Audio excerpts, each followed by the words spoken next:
हम budget 2022 growth booster में आज आपके लिए लेकर आए हैं power and renewable energy sector. जी हाँ, ये सेक्टर खास फोकस में रहा है क्योंकि सरकार ने भी इसमें काफ़ी कुछ प्रावधान किए हैं, कोशिश की है कि हमारी कंट्री रिन्यूएबल स्पेस में एक लीड ले।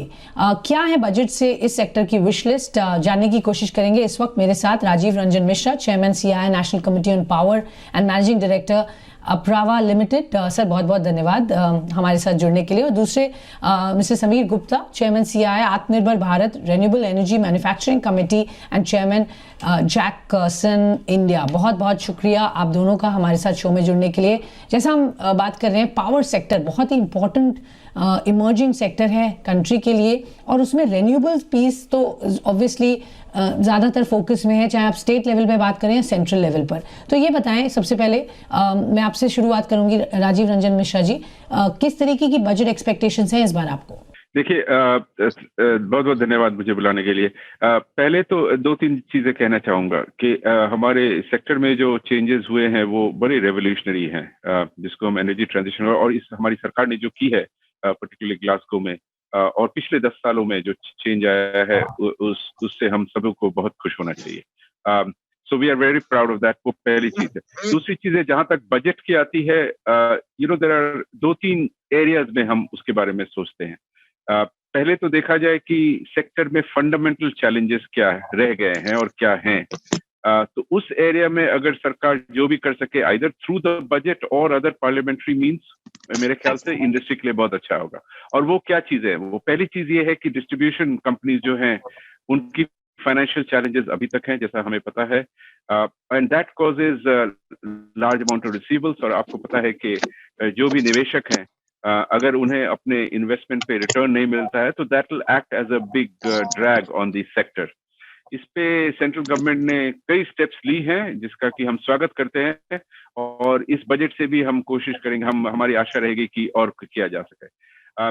दूसरी बात है, दूसरी चैलेंज जो मेन है वो हमने देखी है रेगुलेशन एंड कॉन्ट्रैक्ट ऑनरिंग की। अभी आपको पता है कि 2-3 स्टेट्स में ऐसे हुए हैं जहां पे कि बिड्स हुए, कॉम्पिटिटिव बिड्स के हिसाब से प्रोजेक्ट दिए गए, लेकिन स्टेट गवर्नमेंट ने बाद में कहा कि हम आपको इतनी टैरिफ नहीं देंगे। तो उस मामले में भी हमारी आशाएं हैं सरकार से कि through the budget and Indeed through the parliamentary session changes की जाए। तीसरा, बजट में हमेशा होता है फिस्कल एंड टैक्स मेजर्स। तो आपको पता है कि जो BCD है वो सोलर इंपोर्ट्स पे 1 अप्रैल से लगने वाली है। ये अच्छी बात है, एज लॉन्ग एज जो हमारी PLI स्कीम है फॉर मैन्युफैक्चरिंग, एंड मेरे मित्र समीर जी इसके बारे में ज्यादा बताएंगे, आई एम श्योर, उसका पूरी तरह इम्प्लीमेंटेशन किया जाए। कुछ और चीजें हैं। इलेक्ट्रिसिटी अभी भी GST के बाहर है। हम सोचते हैं कि अगर उसे GST में इंक्लूड किया जाए तो ultimately it will benefit the consumers by reducing the cost. तो हमारी सरकार से ये भी रिक्वेस्ट रहेगी कि उसे कंसीडर किया जाए।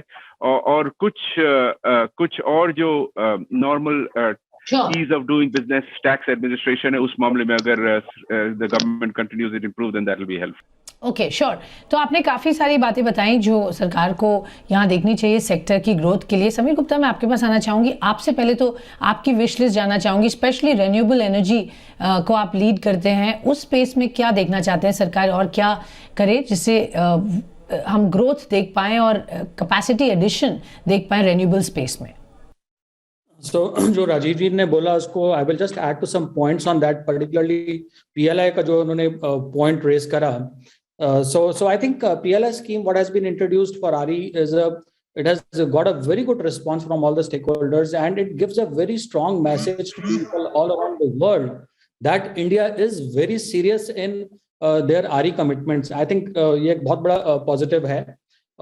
And I think Indian manufacturers के लिए golden opportunity है to play a very significant role in the global supply chain. RE की अगर हम बात करें on the manufacturing side, तो जो PLI का फंडिंग ओरिजिनली जो 4500 करोड़ का बजट था, जो which has been indicated that it is going to increase to 24,000 crore. I think that's a very welcome step, no second thought about it.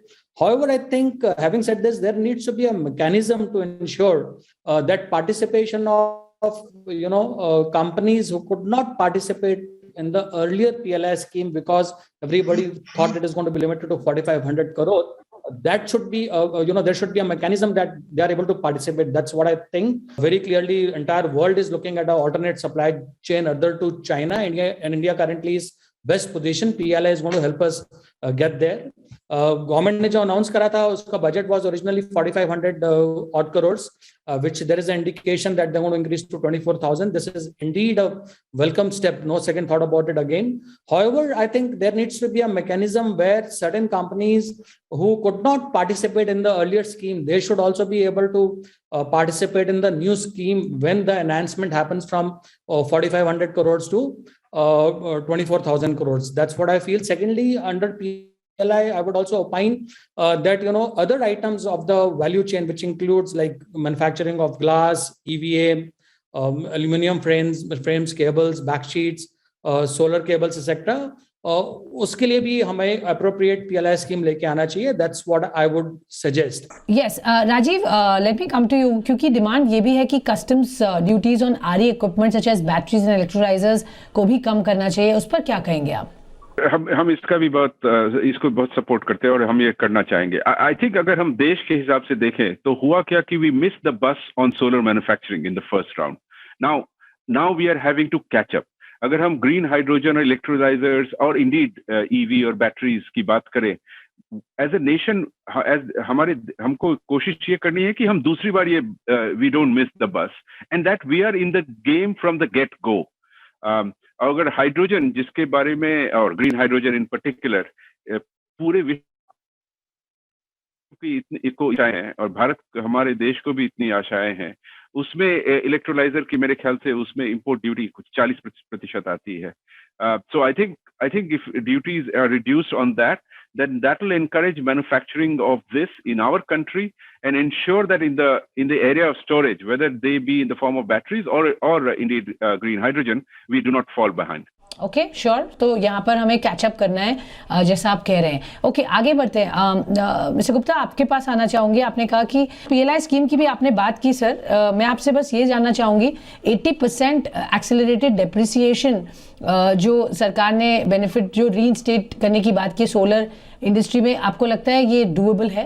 देखिए fundamentally even if we look as of today, अगर आप solar power plant को या RE power plant को commission कर लेते हैं within for 180 days it remains commission within a financial year, probably you can take accelerated depreciation of 40% plus 20%, which to my mind is good enough. Can we increase it to 80%? Answer is yes, you can certainly increase it. But at least my view is, the cost of power from solar is so competitive than any other conventional sources. Even at the current rate of accelerated depreciation, it is a perfect business case. I feel that since it is a business case in itself, by adopting solar power or renewable energy, irrespective whether we get 80% depreciation or 60% depreciation, industry can be a lot more competitive both within the country and globally.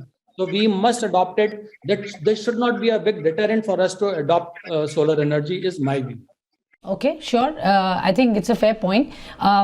Rajiv, आपके पास आना चाहेंगे. तो जो हम overall power की consumption की बात कर रहे हैं इस वक्त कंट्री में, और जिस तरह से डिस्कॉम्स प्राइवेटाइजेशन की तरफ सरकार ने कुछ कदम उठाए थे, वो आपको लगता है एक अच्छा कदम है और आगे आप होपफुल हैं कुछ और discoms will be open up for privatisation, and उसका क्या आउटकम आप देखते हैं?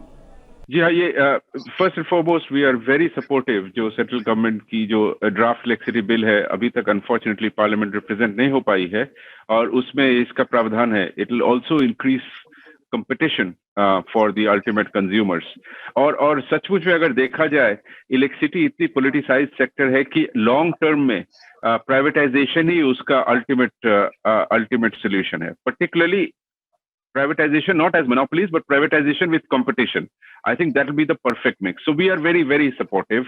Now ये concurrent list में आती है तो सेंट्रल गवर्नमेंट यूटीज की को प्राइवेटाइज कर सकती है, लेकिन वो तो काफी कम है.